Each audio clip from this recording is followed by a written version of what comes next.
ಸ್ನೇಹಿತರೆ ನಮಸ್ತೆ. ನೋಡಿ, ಈ ಫಾಲ್ಸ್ ಇದೆಯಲ್ಲ, ಇದು ಬಲ್ನಾಡು ಫಾಲ್ಸ್. ಇದು ನಾನು ಇನ್ನೊಂದು ವಿಡಿಯೋದಲ್ಲಿ ನಿಮಗೆ ತೋರಿಸಿದ್ದೇನೆ. ಇದು ಯಾವುದಂದರೆ ಜಾಂಬ್ರಿ ಫಾಲ್ಸ್. ನೋಡಿ, ಇದು ಜಾಂಬ್ರಿ ಫಾಲ್ಸ್ ಅಲ್ಲ, ಇದು ಬಲ್ನಾಡು ಫಾಲ್ಸ್. ಜಾಂಬ್ರಿ ಫಾಲ್ಸಿಗಿಂತಲೂ ಇದು ತುಂಬ ಚೆನ್ನಾಗಿದೆ. ನೀರು ಧುಮುಕುವ ರೀತಿಯೆಲ್ಲ ನೋಡಿದರೆ, ಮತ್ತು ನೀರು ಕೂಡ ಜಾಸ್ತಿ ಉಂಟು, ಮತ್ತು ತುಂಬ ಅಗಲವಾಗಿ ಇದು ನೀರು ಧುಮುಕುವಂಥದ್ದು. ಮತ್ತು ಕೆಳಗೆ ಧುಮುಕಿ ಮತ್ತು ಕೆಳಗಡೆ ನೀರು ಹರಿದು ಹೋಗುವಂಥ ಪ್ಲೇಸ್ ಕೂಡ ತುಂಬ ಚೆನ್ನಾಗಿದೆ.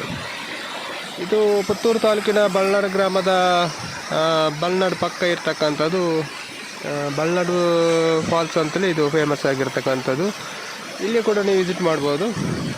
ತುಂಬ ಜನ ಪ್ರವಾಸಿಗರು ಬರ್ತಾ ಇರ್ತಾರೆ ಈ ಟೈಮಲ್ಲಿ. ಬಹಳ ಸುಂದರವಾಗಿದೆ ಈ ಜಾಗ ಕೂಡ, ತುಂಬ ಚಂದವಾಗಿದೆ ನೋಡಲಿಕ್ಕೆ. ಹಾಗೆ ನೀರು ಧುಮುಕುವ ರೀತಿ ಕೂಡ ತುಂಬಾ ಅದ್ಭುತವಾಗಿದೆ. ಯಾರು ನನ್ನ ಚಾನಲನ್ನು ಸಬ್ಸ್ಕ್ರೈಬ್ ಮಾಡದೆ ನೋಡ್ತಿದ್ದೀರಿ, ದಯವಿಟ್ಟು ಸಬ್ಸ್ಕ್ರೈಬ್ ಮಾಡಿ, ಹಾಗೆ ಲೈಕ್ ಮತ್ತು ಕಮೆಂಟ್ ಕೂಡ ಮಾಡಿ, ಹಾಗೆ ಶೇರ್ ಕೂಡ ಮಾಡಿ ಅಂತ ಕೇಳ್ಕೊಳ್ತಾ ಇದ್ದೀನಿ. ದಯವಿಟ್ಟು ಇಲ್ಲಿಗೂ ಕೂಡ ವಿಸಿಟ್ ಮಾಡಿ ತಾವು ಒಂದು ಸಾರಿ.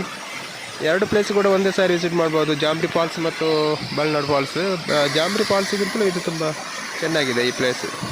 ನಾನಿಲ್ಲಿ ವಿಸಿಟ್ ಮಾಡಿದೆ. ನೋಡಿ ಯಾವ ರೀತಿ ನೀರು ಧುಮುಕ್ತಾ ಇದೆ ನೋಡಿ, ಭಾಳ ಸುಂದರವಾಗಿದೆ. ಇಲ್ಲಿ ಟೈಮ್ ಸ್ಪೆಂಡ್ ಕೂಡ ಮಾಡ್ಬೋದು, ಜಾಸ್ತಿ ಟೈಮ್ ಫ್ಯಾಮಿಲಿಗೆಲ್ಲ ಬರ್ಬೋದು ಈ ಪ್ಲೇಸಿಗೆ.